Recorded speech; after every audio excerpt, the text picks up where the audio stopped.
Mateus 15, 21 diz assim: Jesus, partindo dali, retirou-se para a região de Tiro e de... Eu vou ler por ali porque para a gente ler na mesma versão. Partindo Jesus dali, retirou-se para os lados de Tiro e Sidom. E eis que uma mulher cananeia, que viera daquelas regiões, clamava: Senhor, filho de Davi, tem compaixão de mim. Minha filha está horrivelmente endemoniada. Ele, porém, não lhe respondeu palavra. E os seus discípulos, aproximando-se, rogaram-lhe: Despede-a, pois vem clamando atrás de nós. Mas Jesus respondeu: Não fui enviado, senão as ovelhas perdidas da casa de Israel. Ela, porém, veio e o adorou, dizendo: Senhor, socorre-me. Então ele respondeu e disse: Não é bom tomar o pão dos filhos e lançá-lo aos cachorrinhos. Ela, contudo, replicou: Sim, Senhor. Porém, os cachorrinhos comem das migalhas que caem da mesa dos seus donos. Então lhe disse Jesus: Ó mulher, grande é a tua fé, faça-se contigo como queres. E desde aquele momento, a sua filha ficou sã. Louvado seja o nome do Senhor. O Senhor nos abençoe com a sua palavra. Fechemos os olhos, vamos orar ao Senhor. Glória a Deus. Senhor, nós louvamos ao teu nome pelas ofertas que estão diante do teu altar. Elas testemunham do quão gracioso o Senhor é. Se essas ofertas estão aqui, Senhor, é porque a tua graça nos invadiu, nos deu aquilo de que precisávamos e nos transbordou ao ponto de nos fazer também nós graciosos. Senhor, a tua graça nos transformou em semelhantes a ti, pessoas que abençoam o necessitado.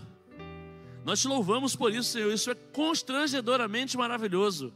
Senhor, isso aqui não reflete quem nós naturalmente somos. Não é natural de nenhum de nós essa disposição para o dar, para o contribuir. Isso vem de ti, Senhor, e é coisa gloriosa. Nós te agradecemos porque o Senhor tem mantido essa casa, porque o Senhor tem mantido esses projetos graciosamente. Nós te agradecemos, Senhor, porque o Senhor tem feito brotar em nós uma generosidade. O Senhor tem nos coberto com generosidade.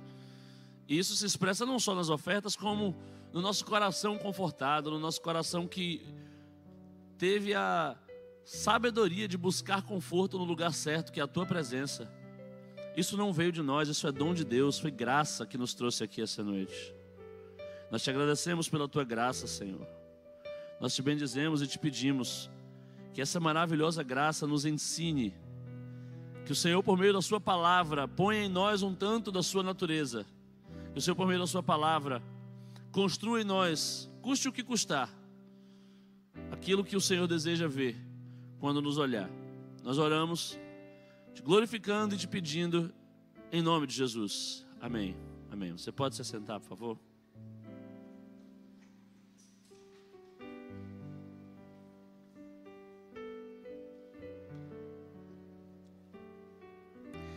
Esse é um dos textos que eu sempre evitei ler na Escritura. Esse é um dos textos para o qual eu sempre torci a boca. Eu não queria passar por ele, eu não queria ouvir sobre ele, eu não queria ler sobre ele, porque esse texto me incomoda. Eu tenho muita dificuldade de reconhecer o Jesus que esse texto expressa. Ele não se parece muito com o Jesus que eu estou acostumado a ler em vários outros textos. E ele se parece menos ainda com o Jesus que eu gostaria de encontrar todas as vezes que eu procurasse. Esse texto me mostra um Jesus no mínimo estranho. Mas esse texto me mostra o que eu considero ser talvez o tema dessa mensagem, que é o caminho para uma grande fé. O caminho para uma grande fé. E com a fé não é diferente do que acontece com diversos lugares, diversas experiências, diversas conquistas. Às vezes o caminho não é tão bonito quanto a chegada. É bonito ver o resultado, mas o caminho caminho às vezes dói, o caminho às vezes incomoda. E esse texto é um texto que revela o caminho para uma grande fé. Uma grande fé é algo que todo mundo quer ver, mas eu não queria ter visto esse caminho aqui. Eu tive dificuldade várias vezes de lidar com esse texto. E acho que da dificuldade de lidar com esse texto surgiram as perguntas que o texto me respondeu e que eu queria compartilhar aqui hoje. Veja se esse texto não é estranho. Eu não sei o quanto você conhece de Jesus, mas você não precisa conhecer muito para saber que Ele é um milagreiro nato. Jesus é poderoso e amoroso num nível indescritível. Você tem uma ideia de como Jesus era? Ele ia pregar e as pessoas, para o provar, colocavam pessoas enfermas na frente dele, porque sabiam que ele não ia resistir, ele ia interromper a pregação e ia curar. Jesus não resiste a resolver um problema na vida de alguém que procure ele. Glória a Deus porque ele não mudou quanto a isso. Glória a Deus porque ele não aguenta ver um necessitado e ele estende a mão para socorrer. Esse é o meu Jesus, esse é o Jesus que eu estou acostumado a ver. Uma vez era sábado e os judeus têm uma regra segundo a qual eles não trabalham no sábado. E alguns judeus interpretavam mal essa regra e acreditavam que nenhum trabalho podia ser feito, nenhum trabalho de ajudar alguém. Um bom judeu sabe que ajudar alguém é um trabalho que se faz qualquer dia. Mas tinha alguns que eram muito legalistas e acreditavam que no sábado não se podia trabalhar nem para fazer o bem. Aí no sábado chegavam perto de Jesus e colocavam algum enfermo. Ele não resistia, ele curava, mesmo sabendo que aquilo geraria escândalo. Ele é assim, ele é disposto a servir, disposto a ajudar, disposto a intervir. Jesus se mete onde nem é chamado. Jesus uma vez está cruzando uma cidade e tem um velório acontecendo. Ele nem foi convidado para o velório. Nunca tinha visto o falecido. Se meteu no velório, tocou no morto e o morto ressuscitou. Estragou o velório. Acabou com o lucro das funerárias. Ele era desses. Ele se mete. Isso explica inclusive porque algumas pessoas insistem em falar coisas sobre Jesus com você, mesmo você não tendo pedido. Isso explica porque às vezes a gente ouve até de onde a gente não quer. Isso acontece comigo. É porque o Senhor se mete até onde não é chamado. O Senhor se mete onde Ele vê necessidade. Esse é o Jesus da Bíblia. Esse é o Jesus que a gente está acostumado a ver. Se Ele se mete até onde não é chamado, quando é chamado, então isso aí a Escritura é farta em dizer: buscai-o enquanto se pode achar, invocai-o enquanto Ele está perto, pedi, dá-se-vos-á, batei, abri-se-vos-á. Está escrito. Chama o Senhor que Ele vem, busca o Senhor que Ele aparece, invoca o Senhor que Ele te ouve e responde, clama ao Senhor que Ele intervém. Isso está escrito em vários lugares. E esse texto, ele reflete um momento já um tanto mais maduro do ministério de Jesus. Aqui Jesus já tinha curado enfermos de diversas circunstâncias. Jesus já tinha curado de perto, curado de longe, curado cuspindo, curado falando, curado tocando, curado sem tocar. Jesus já tinha feito e acontecido. Jesus já estava famoso como uma pessoa que resolve problemas. A fama dele já tinha extrapolado os limites de Israel. Jesus já era conhecido como o descendente de Davi. Davi, o grande rei da história de Israel. Havia uma expectativa de que a dinastia davídica, que havia se perdido com as guerras que Israel enfrentou, fosse restaurada por um descendente seu que reordenaria o povo. Jesus já era conhecido como esse descendente. Então, ele já tinha um nome a zelar, que era o nome de alguém que ouvia as orações e atendia, alguém que se metia até onde não era chamado para abençoar. Aí a gente chega nessa história que parece contradizer tudo que a gente está falando. Porque esse Jesus aqui é estranho. Eu não estava preparado para um Jesus negativo como esse. Para um Jesus que se faz de rogado, para um Jesus que parece não atender às expectativas que são depositadas justamente nele. Olha o que acontece nesse texto. Jesus vai até a região de Tiro e de Sidom. Ele que foi até aquele lugar, tá? Não foram as pessoas daquele lugar que vieram até ele. Ele que estava ali. E aí, ali, uma mulher dali, que talvez não tivesse a coragem de ir até Jesus se Jesus estivesse em Jerusalém, em Israel, como ele costumava estar. uma mulher que não era judia, talvez não ousasse ir ver Jesus entre os judeus, mas Jesus estava ali. Ele estava ali, eu estava ali.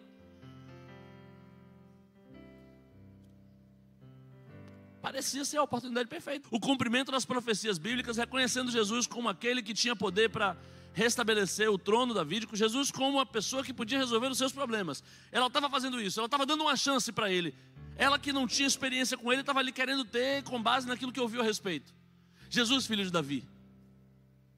Senhor, filho de Davi. Tenha compaixão de mim. Ela pegou no coração de Jesus assim, sabe?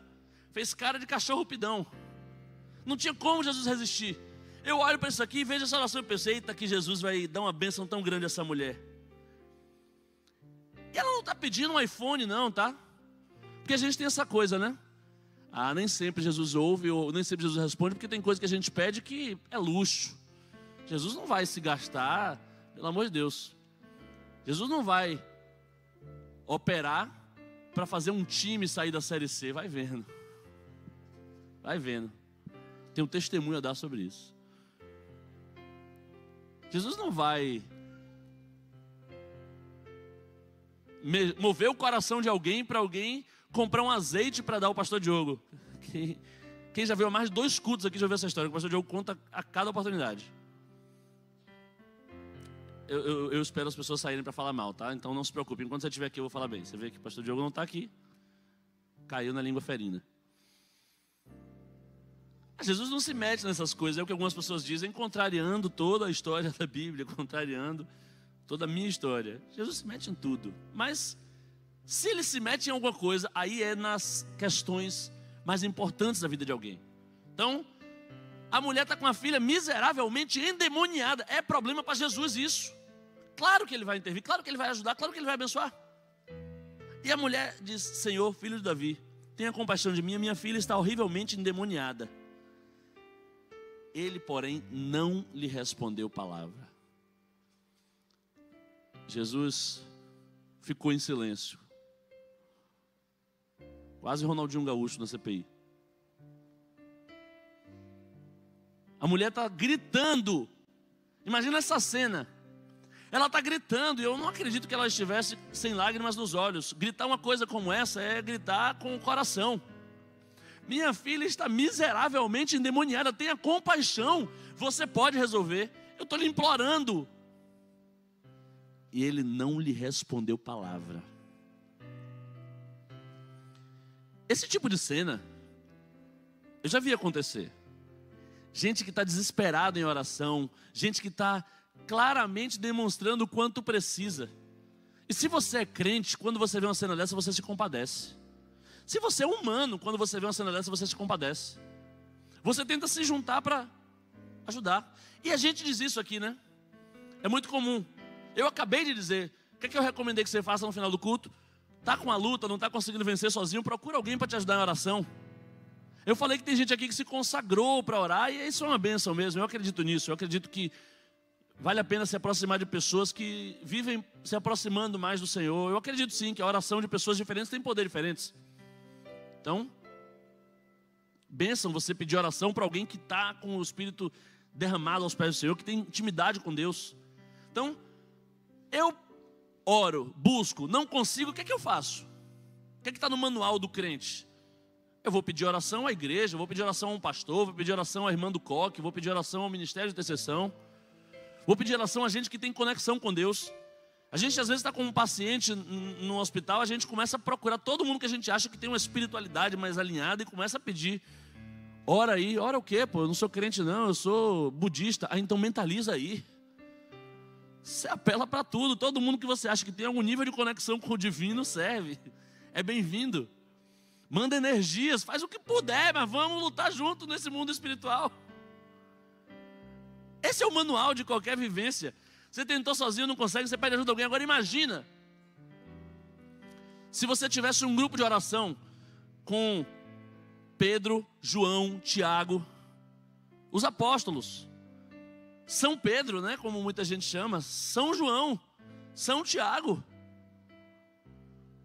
as pessoas talvez mais próximas de Jesus que a humanidade já viu. Imagina que você tem acesso a eles. Olha o que aconteceu aqui.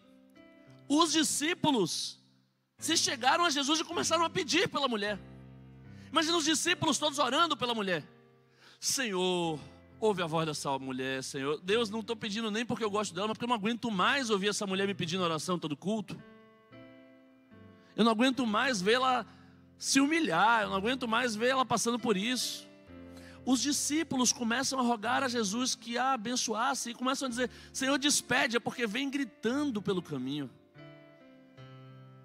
Então, é o tipo de situação que, se você crer minimamente em algo espiritual, essa é a sua chance. Porque se tem um jeito de dar certo, é esse. Todas as condições estão favoráveis para Jesus abençoar. A mulher orou sozinha, Jesus não queria abençoar uma mulher que estava orando sozinha. Mas agora tem a igreja inteira orando, os discípulos orando, os apóstolos rogando. E a resposta de Jesus é: eu não vim senão as ovelhas perdidas da casa de Israel. É cruel, dói.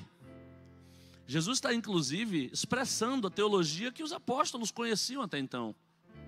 Jesus está confirmando muito do que se falava, porque a gente está vendo na boca de Jesus as palavras que os religiosos diriam.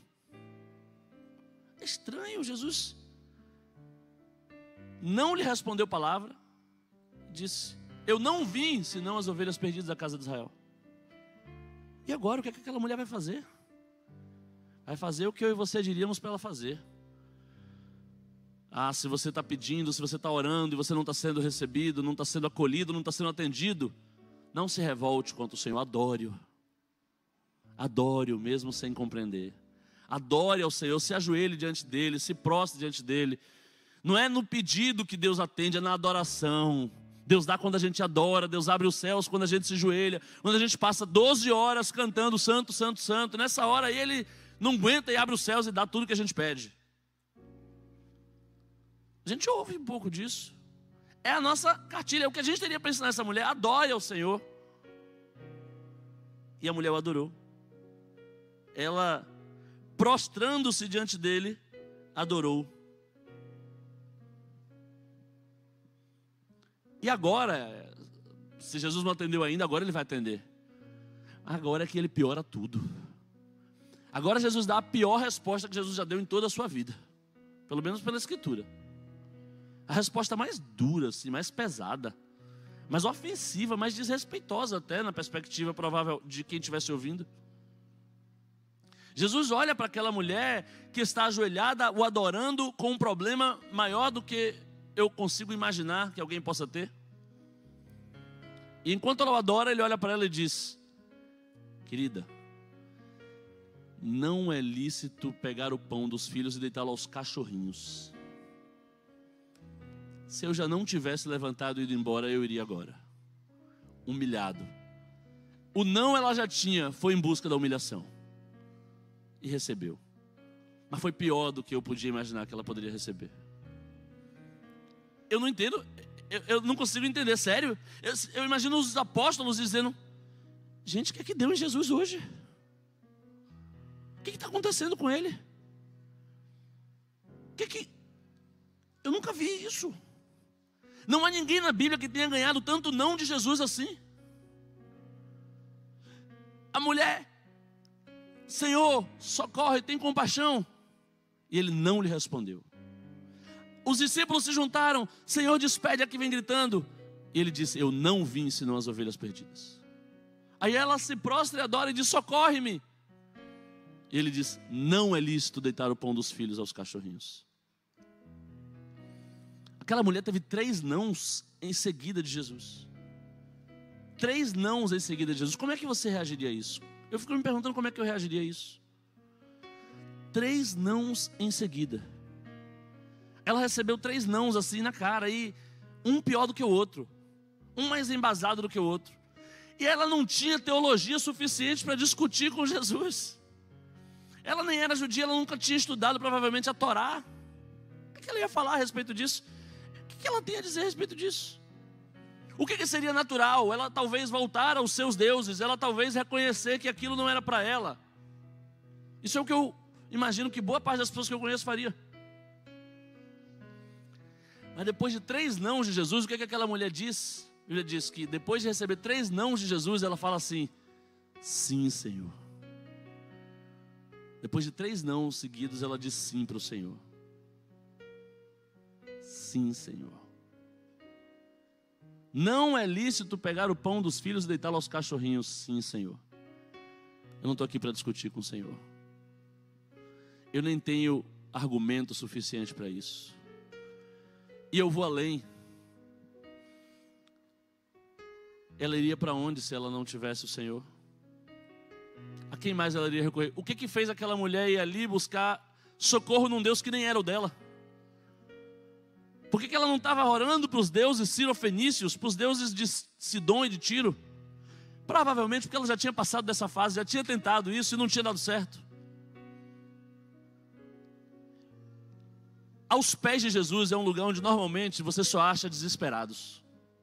Eu disse isso hoje pela manhã e repito: Deus não tem compromisso com quem não precisa de um Salvador. A verdadeira entrega a Cristo é a entrega de alguém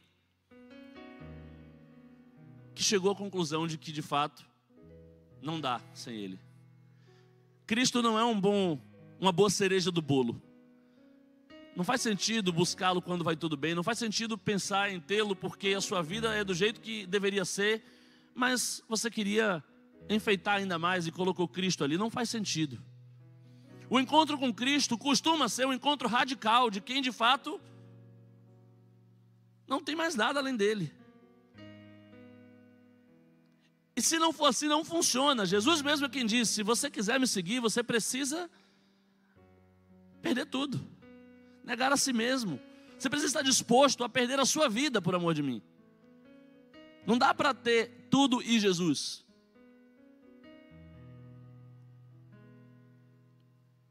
A única forma de se relacionar com Ele é ter tudo em Jesus. Aquela mulher não tinha mais para onde ir. Aquela mulher não tinha mais com quem contar. Não se tratava de escolher qual era o melhor Deus. Se tratava de ter um encontro com o único que podia resolver o problema dela. E se tratava do quanto ela estava disposta, de até onde ela estava disposta a ir. O que ela estava disposta a aguentar para sair dali com o que ela foi buscar. Aquela mulher tinha uma filha miseravelmente endemoniada. Só isso justifica alguém aguentar tanta humilhação. Só isso justifica alguém se submeter a esse ponto. Aquela mulher, ela tinha uma situação que tirou dela qualquer orgulho, qualquer arrogância, qualquer vaidade, qualquer sentimento de autopreservação, qualquer sentimento de autoadmiração, qualquer resistência que ela pudesse opor a quem não atendesse às expectativas dela. Naquele momento, depois de ouvir tanto não de Jesus, eu me ponho no lugar dela e algumas das expectativas que ela tinha começam a ser quebradas já na hora em que ela grita e ele não responde logo de cara. Eu fico me perguntando por que ela ficou ali. Por que ela continuou? Ou ela precisava muito, ou ela já tinha ouvido o suficiente, ela já tinha visto alguma coisa que justificasse ela acreditar que insistindo daria certo. Ou então realmente ela não tinha mais para onde ir. O fato é que ela continuou. Ela perseverou. E Jesus parece saber que ela perseveraria. Jesus conduz a situação com a tranquilidade de entender o quanto essa mulher representaria na história da igreja. Ele nem responde porque ele sabe que ela vai continuar. E ela continua. E ela roga, ela ora. Os discípulos rogam junto com ela, por ela. Jesus deixa claro: vocês sabem que tem uma teologia estabelecida, que tem uma ordem de coisas. Vocês todos conhecem a regra, vocês todos sabem que eu vim com o compromisso de revelar a glória de Deus por meio do povo de Israel. Eu não vim aqui para atender as necessidades de quem aparecer, não. E os discípulos não podiam negar, porque isso era fato. E Jesus começa a falar de preferências, de compromissos inflexíveis. E na boa, embora isso esteja completamente fora de moda, eu só consigo acreditar num Deus assim. Num Deus que tenha preferências. Para mim não faz sentido essa ideia de que eu posso manipular o poder de Deus desde que eu saiba falar as palavras mágicas, desde que eu descubra o segredo que me conecta com uma mente. Um Deus que eu consigo dominar, um Deus que é uma energia que eu consigo administrar, que eu entro na frequência dele e daí para frente tudo que eu quiser eu alcanço. Eu sou maior do que esse Deus. Se eu sou capaz de dominá-lo, de entendê-lo, se eu sou capaz de tê-lo nas mãos, desde que eu faça as coisas certas, quem está no controle sou eu. Deus só é Deus se me contrariar. Deus só é Deus se puder ser diferente daquilo que eu gostaria que ele fosse. Um Deus do jeito que eu escrevi, do jeito que eu pensei, do jeito que eu acho que é o certo, é um Deus criado. Um Deus que não me inquieta, que não me incomoda. Um Deus que não frustra as minhas expectativas a respeito dele. Não é de fato um Deus. É uma criação do meu consciente, do meu subconsciente, ou sei lá do que. Um Jesus que não me decepcionasse, não seria verdadeiro. Um Jesus que fizesse exatamente o que eu espero que ele faça, é um Jesus que cabe na minha mente limitada e humana. Definitivamente não é esse Jesus que está aqui. Esse Jesus aqui eu não compreendo, ele age de um jeito que eu reprovo. E aquela mulher, diante de um Deus que diz a ela 3 nãos, a postura dela é a postura que Jesus vai elogiar como a postura de alguém que expressou uma grande fé. Depois de 3 nãos, ela vai dizer, sim, Senhor. E esse sim, Senhor, é simbólico, é revelador de uma percepção, que eu acredito que é a percepção que muitas vezes o Senhor quer nos imprimir. E se você não for aquilo que você imagina diante de Deus? E se Deus não for aquilo que você imaginava a respeito dele? E se Deus não estiver disposto a atender às suas expectativas a respeito dele? E se Deus não quiser para você o que você quer para si? Ah, mas é muito importante, Senhor. Eu não posso viver sem isso. Você acha que isso vai barganhar, vai chantageá-lo, vai fazê-lo mudar de ideia?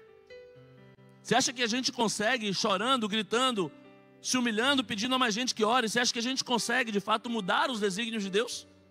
Se sim, me diga, que qualidade de Deus é essa? Porque os momentos em que eu mais me orgulho como pai são os momentos em que eu consigo resistir aos impulsos de minha filha para que eu mude o meu desígnio em relação a ela.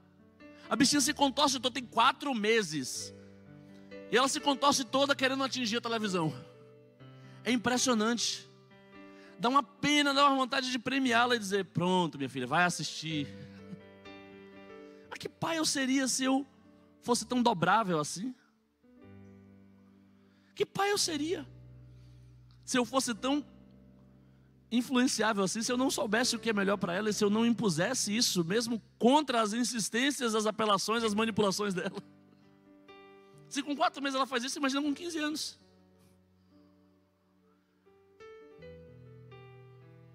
Que Deus seria esse? Se ele fosse refém das nossas orações? Que Deus seria esse que diz sempre sim para a gente? Que faz sempre o que a gente quer?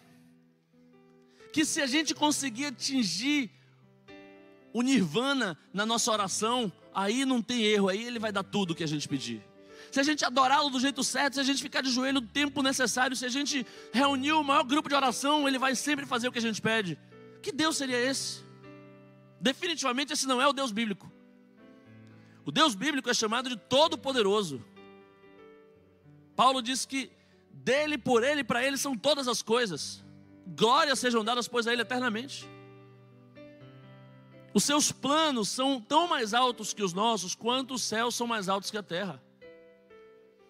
Nem tente entender a mente dele. E a pergunta que implicitamente ficou diante dessa mulher foi, beleza, você quer ainda esse Deus que não é o que você queria, que não é o Deus que você veio buscar, que não é o Deus que você procurou, que não é o Deus que você achou que tinha que existir? O Deus que você desenhou, você não encontrou. E por isso você vai sair por aí dizendo que Ele não existe? Mas quem foi que negou a sua expectativa de Deus? Quem foi que te deu essa sensação desconfortável de que você tem tido seus pedidos rejeitados? Quem foi que te fez sentir que está sendo contrariado, que está sendo... Poxa, Senhor, não é justo que eu não tenha atingido ainda isso, que eu não tenha alcançado isso ainda. Senhor, eu queria tanto. Senhor, eu vou insistir, eu estou insistindo em nada. Eu bato e a porta não se abre. Você está desapontado com Deus ou com a expectativa que você criou a respeito dele? Foi o Senhor que descumpriu alguma das suas promessas ou o Senhor só não cumpriu as suas expectativas? Essa mulher insiste, e as respostas que ela recebe, quando recebe, são muito piores do que ela certamente podia imaginar, são muito fora do que ela tinha pensado. Não foi isso que ela ouviu quando ouviu a respeito do Deus filho de Davi. Certamente não foram essas histórias que a fizeram vir até ele.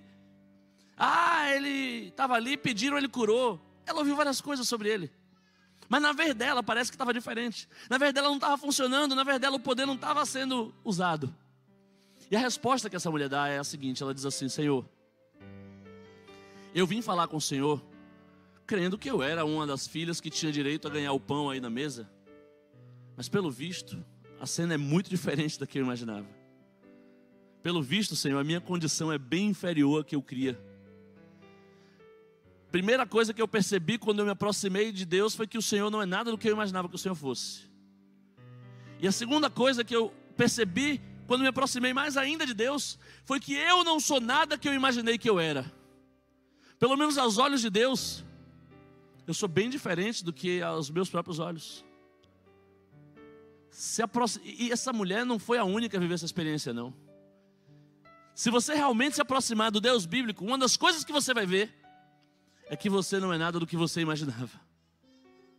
Além de perceber que Ele é diferente do que te contaram, que Ele tem preferências, que Ele tem gostos, que o fato dele ser amor não faz dele alguém manipulável por sentimentalismos. Não. Ele é um amor que não se alegra com o que Ele considera injusto.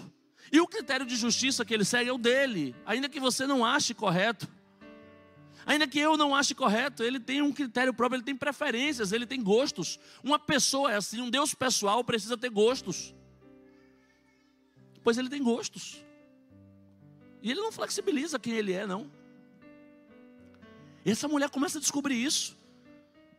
E a primeira impressão talvez tenha sido muito difícil. A primeira impressão tenha sido talvez a de... não era isso que eu estava esperando.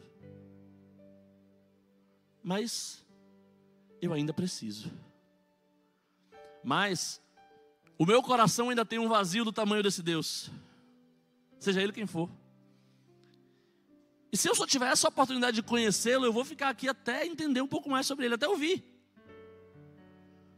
E mesmo Ele não sendo o que eu achava que Ele era, eu quero ver até onde vai essa nossa relação, esse nosso encontro.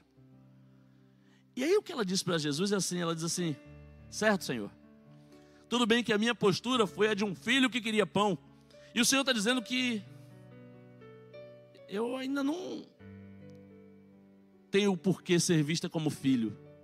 Não faz sentido o Senhor priorizar atender os cachorrinhos na mesa antes de atender os filhos. Isso pode ser constrangedor, eu me ver como um cachorrinho na tua presença. Pode ser constrangedor eu descobrir que nem todo mundo nasce filho de Deus. Pode ser constrangedor descobrir que eu sou filho de Adão. Pode ser constrangedor, Senhor, ver que a minha condição de pecado, de desobediência, de desconhecimento a respeito de quem Deus é. Pode ser constrangedor identificar que essa minha condição me afasta de Deus.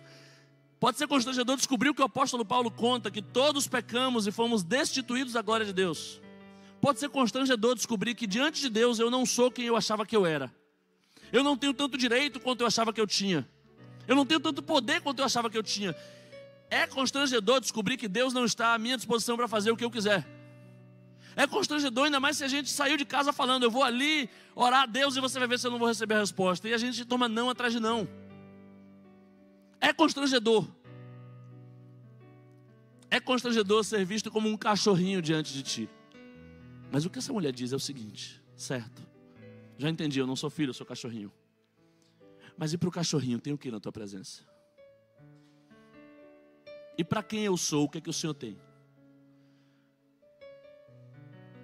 Se é assim que o Senhor me vê, então me dê o que o Senhor tem a dar a alguém que é como o Senhor me vê.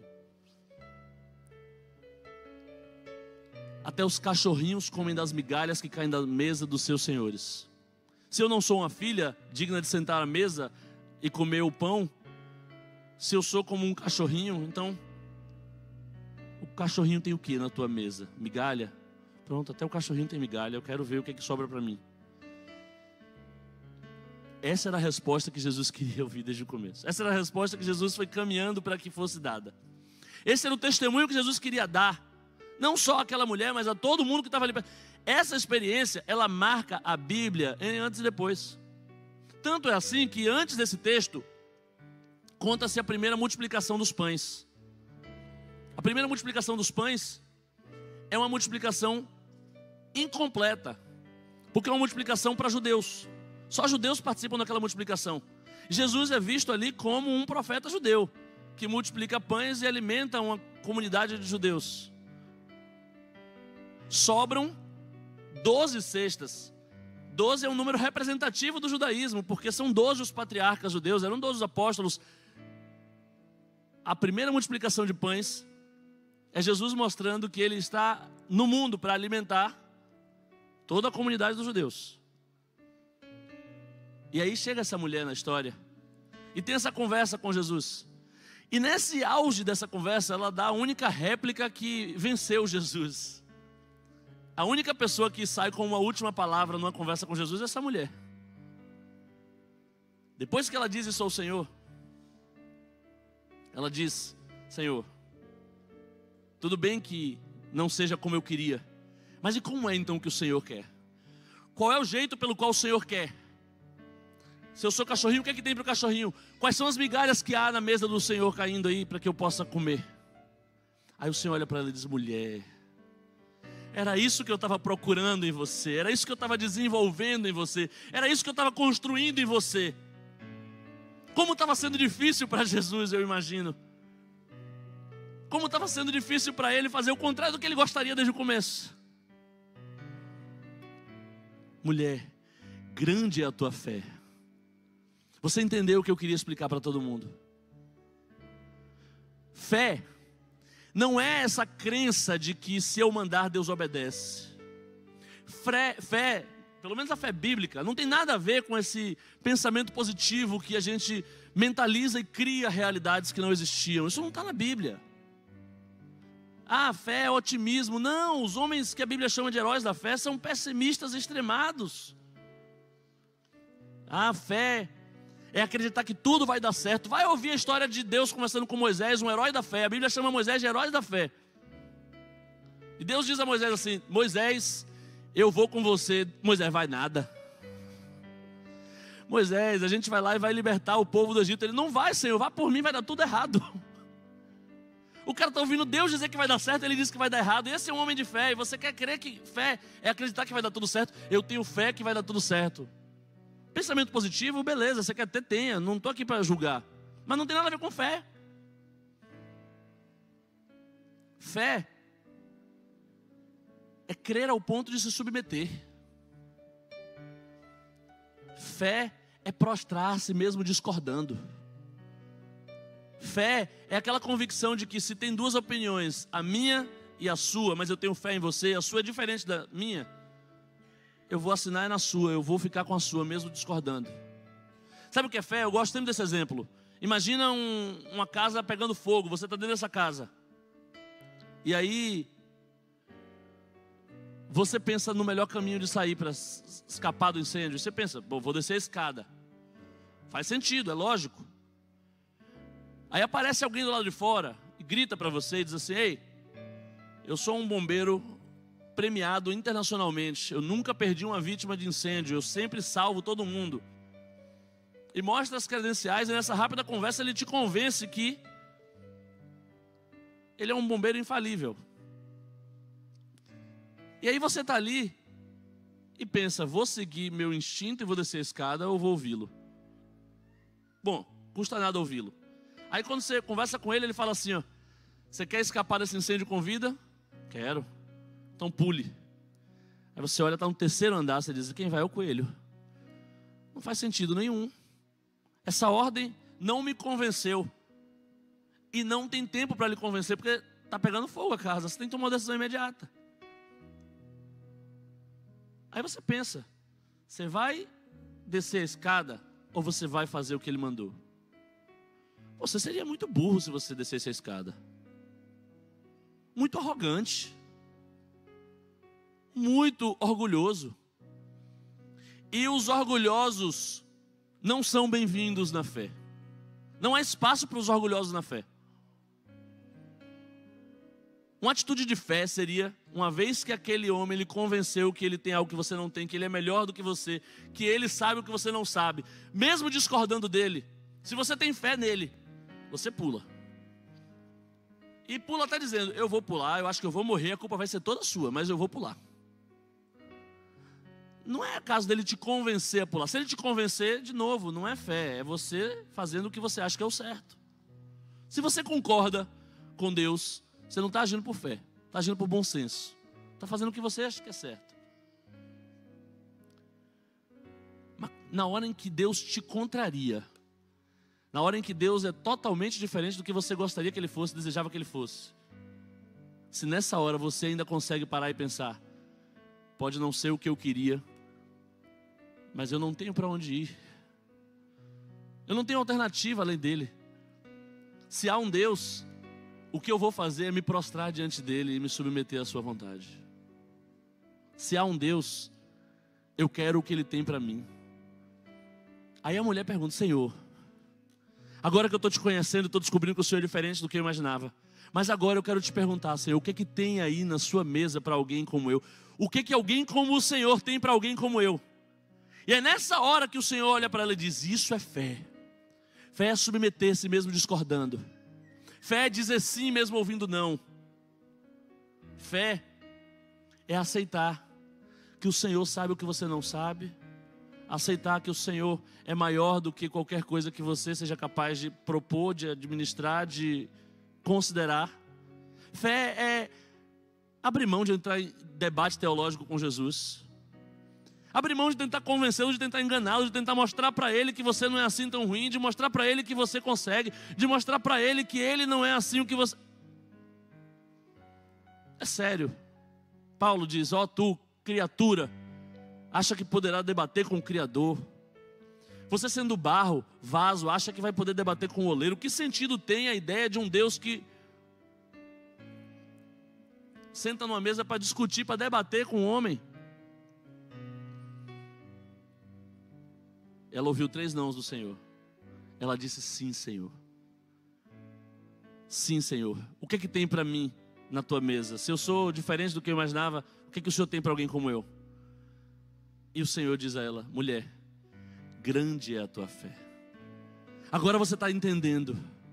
Agora você está se submetendo. Agora você está conhecendo. Agora você está convivendo com esse Deus que você só sabia de ouvir falar. E o convívio é assim, é contrariando, é como o ferro afia o ferro que o Senhor vai nos transformando. E aí nessa hora o Senhor diz, e agora que você aceitou a minha vontade como soberana, agora que você se submeteu à minha vontade, agora que você entendeu que a minha vontade prevalece, mesmo que você ache que a sua é melhor, aí agora a gente pensa, agora Deus vai obrigá-la a viver a vontade dele. Aí agora Deus olha para ela e diz, agora seja feita conforme a tua vontade. Agora sim, eu não queria hora nenhuma te contrariar, não queria hora nenhuma te humilhar, não queria hora nenhuma te destruir. Eu queria te dar algo mais importante do que a cura que você veio buscar. Eu queria te dar uma grande fé. Eu queria te dar o meio pelo qual você daqui para frente viverá alinhada com o Deus que pode todas as coisas. O melhor presente que o Senhor pode te dar é te submeter a Ele. O melhor presente que o Senhor pode te dar é te colocar prostrado diante dEle, em obediência, em uma crença absoluta ao ponto da submissão. Aquela mulher ganhou muito mais do que ela foi buscar. Sim, ela levou a cura da filha dela para casa, mas ela ganhou uma grande fé. Eu não acho que ela já tinha essa grande fé quando chegou, porque senão o Senhor já teria atendido. Quando o Senhor diz grande é a tua fé, o Senhor está reconhecendo o próprio trabalho que Ele fez nela. Grande é a tua fé, porque fé é dom de Deus, não vem de nós para que ninguém se glorie. E é esse o processo pelo qual o Senhor tem nos conduzido. Se você quer ter uma experiência real com Deus, se prepare para ser contrariado. Se você quer conhecer o Deus bíblico, o Deus que se revelou em Cristo, se prepare para se surpreender. Se prepare para ouvir alguns nãos. Mas se você quer conhecê-lo profundamente, não se afaste, não vá longe, não desista, não cesse de clamar, não cesse de orar, mesmo que as suas orações não estejam sendo ouvidas, atendidas. Permaneça, se submeta. Eu disse que antes dessa mulher aparecer no caminho de Jesus, Jesus fez uma multiplicação de pães claramente para os judeus.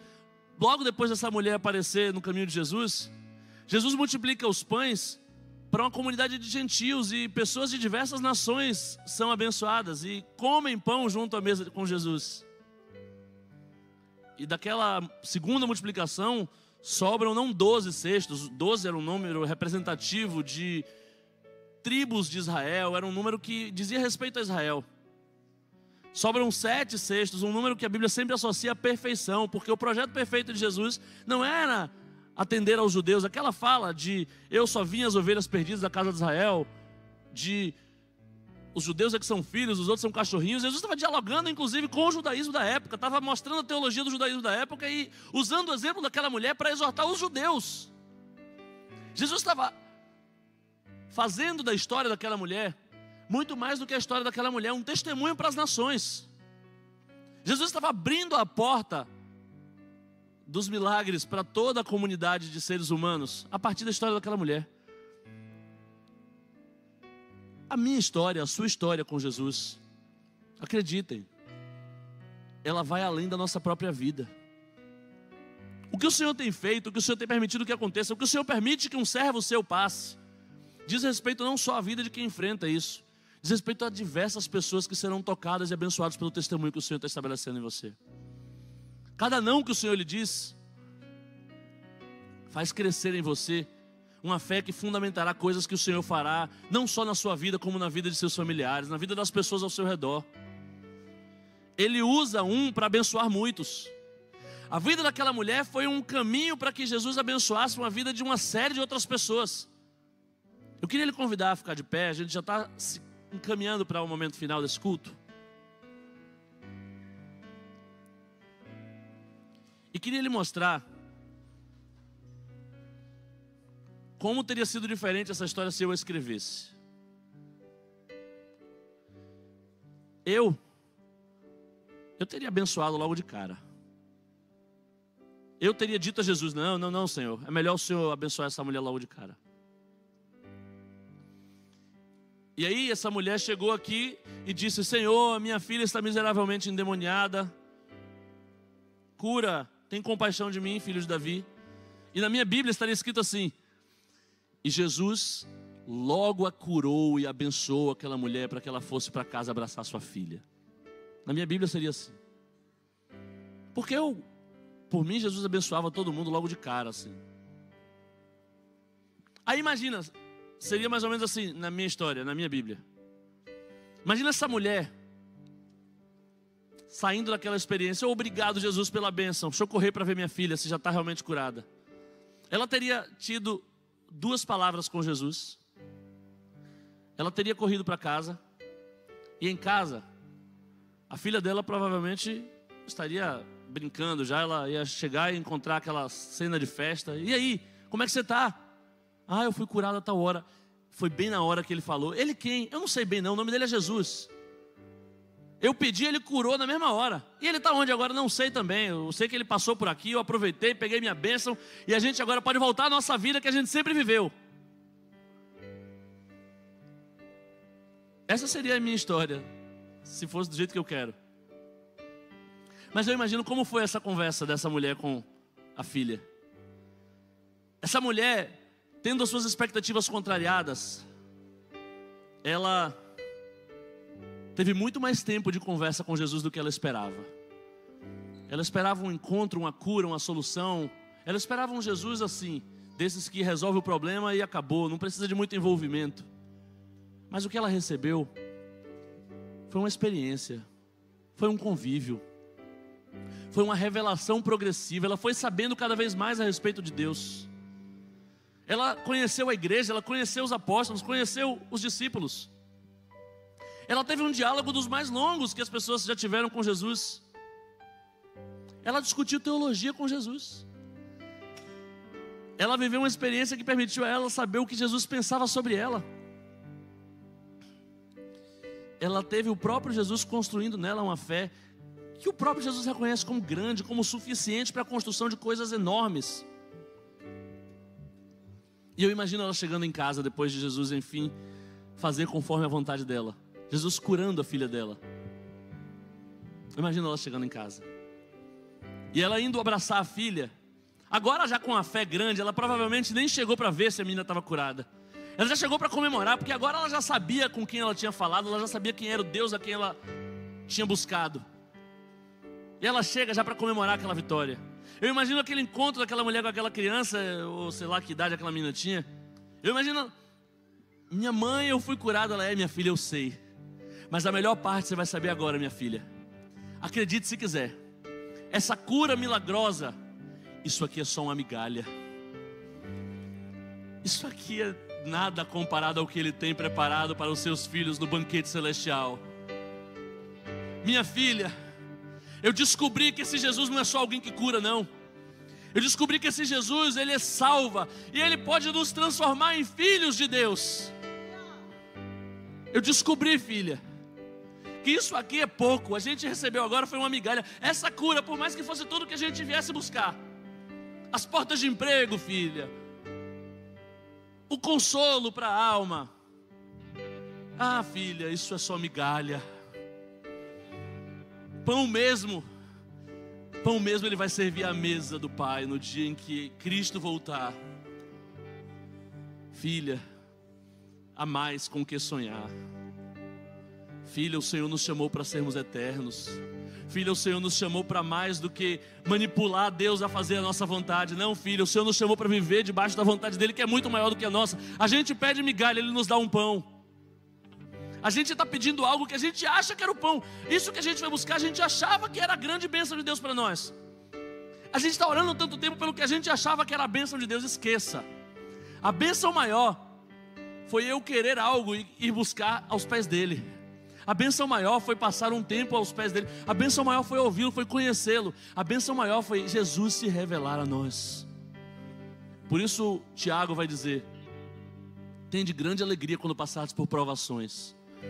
Cada dificuldade, cada não, cada negação, glorifica o Senhor por cada coisa que você pediu e não recebeu ainda. Porque foi isso que te fez continuar orando. Foi isso que te fez querer saber mais sobre Cristo. Porque se você precisa, você vai buscar. Se você precisa, não adianta, não há em outro lugar aquilo que só o Senhor tem para lhe oferecer. O Senhor te trouxe aqui para se revelar mais a você, não para atender às suas necessidades. Isso é pouco, isso é só uma migalha. Vai acabar pingando sim na sua vida, pode ter certeza. Quem anda perto de Jesus tem sempre uma migalhinha. É uma porta de emprego que abre, é uma cura, é uma libertação, é uma operação que o Senhor faz no seu lar, é uma reconstrução da sua família. Isso tem sim, o Senhor vai te dar. Pode ficar tranquilo, pode ficar tranquilo. Porque o Senhor quer te dar. No fim das contas, Jesus olha para ela e diz assim: agora que você se submeteu à minha vontade, eu vou fazer a sua vontade. Porque já não há mais distinção entre a minha vontade e a sua vontade, é tudo uma vontade só. O que eu quero fazer é isso, é transformar a sua vontade na minha vontade para realizá-la. Mas o mais importante é você saber: todas essas bênçãos que você veio buscar são só migalhas. O Senhor quer te transformar num filho para se assentar à mesa com Ele. Ele veio para os seus, veio para os judeus não o receberam. Mas a todos quantos o receberam, deu-lhes o direito de se tornarem os seus filhos. Vede como é grande o amor do nosso Deus, ao ponto de sermos chamados seus filhos, porque é isso que de fato somos filhos de Deus. Não porque merecemos, não porque já éramos, não porque todo mundo é filho de Deus, não. Mas porque pela graça maravilhosa do Senhor nós fomos alcançados. Eu lhe convido a orar agora, a conversar com Ele, a reclamar daquilo que Ele tem lhe sonegado e que você acha que Ele deveria lhe dar, a pedir, a insistir, que seja. Mas não saia da presença dEle, não pare de pedir a Ele, não vá a outro canto. Por mais nãos que você receba, siga assim. Porque pode ser que o Senhor não tenha o que você queria que Ele te desse, mas o que Ele tem para lhe dar é muito maior do que você jamais sonhou. Ele é poderoso para fazer muito mais do que pedimos ou pensamos. Os planos dele são mais altos do que os seus e do que os meus. Aquilo que você buscou, aquilo que você queria, você achava que era a grande bênção da sua vida, isso é só migalha. A grande bênção que Ele tem para lhe dar é te transformar num filho de Deus. É alinhar a sua vontade com a dele. É quebrar esse orgulho que te faz virar as costas toda vez que o Senhor se mostra diferente do que você imaginou. Sim, Deus é maior, por isso que você não está compreendendo Ele por inteiro. Nova manhã preparado pra mim.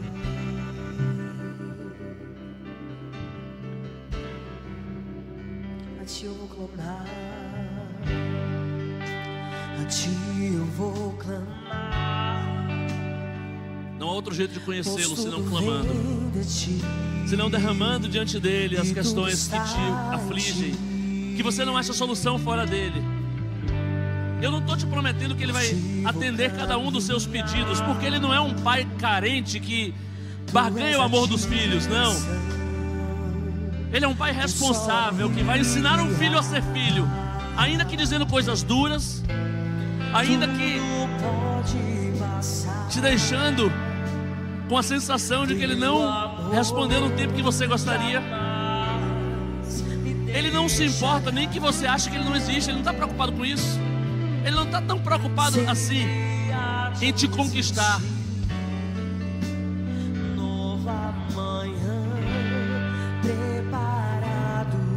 Deus não tem inseguranças.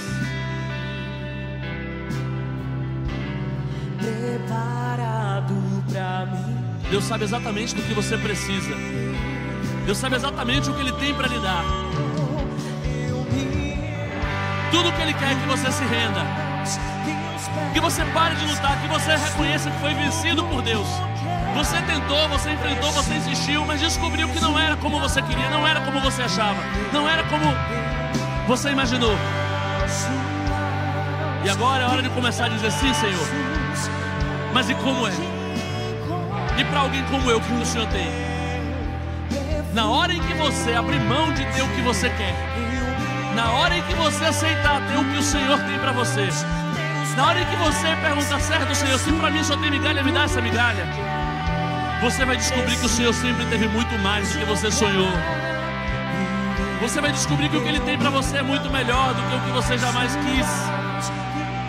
Nós não somos capazes sequer de querer o que é bom ao nível do que o Senhor tem para nos dar. Eu queria te convidar a orar comigo. Senhor, nós oramos para pedir mais fé. Nós estamos aqui, Senhor, para dizer que os nossos desejos estão em conflito com os teus.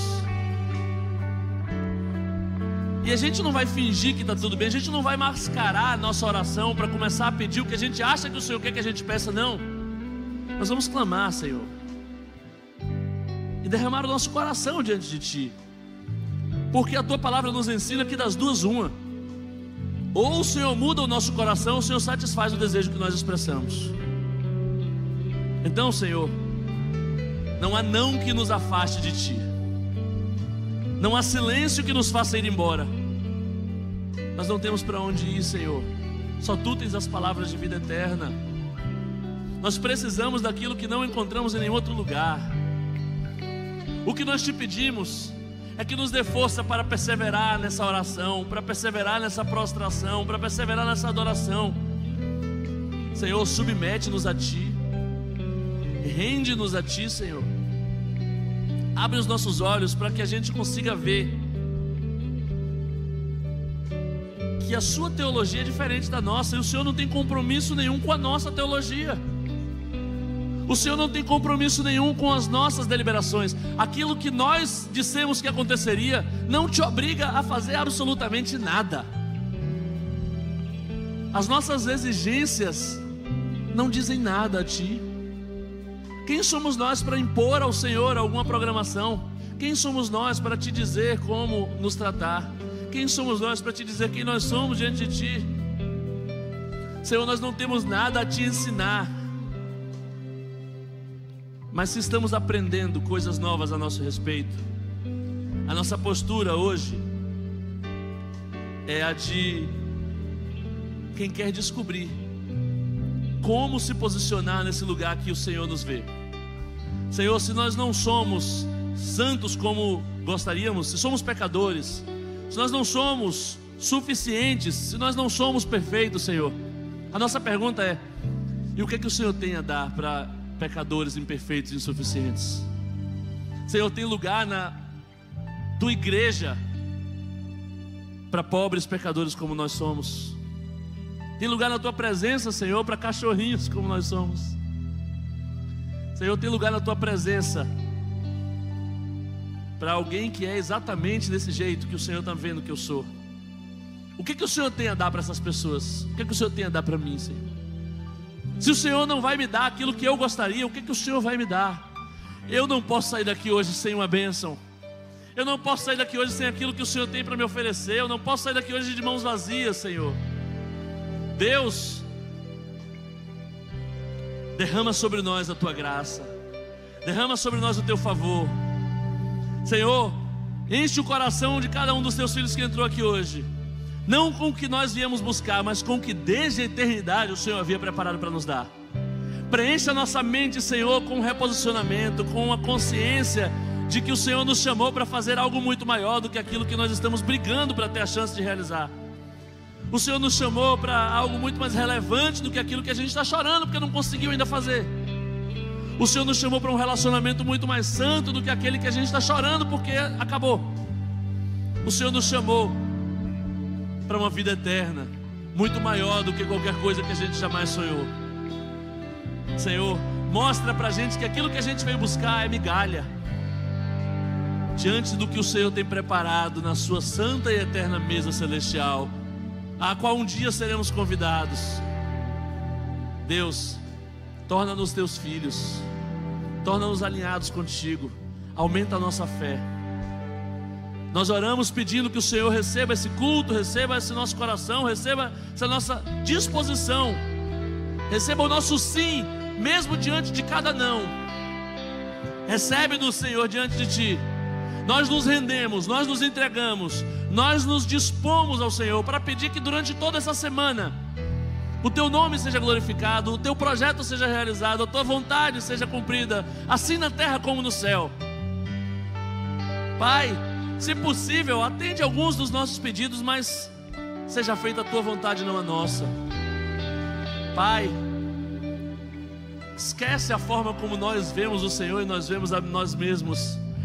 Faz conforme a Tua visão sobre nós, Senhor. Talvez nós nos vejamos como uma série de coisas, mas queremos viver conforme o Senhor nos vê. E o Senhor já nos disse que nos vê como filhos, que foram feitos filhos não porque mereciam, foram feitos filhos porque receberam a Cristo. Foram feitos filhos por meio da fé, de uma grande fé que foi o Senhor que nos deu. Deus, aumenta a nossa fé, custe isso o que custar. Leva-nos pelo caminho doloroso da fé se necessário, mas aumenta a nossa fé, porque queremos viver tudo que o Senhor tem para nós. Essa é a nossa oração e nós pedimos que essa seja a tônica da nossa semana, Senhor.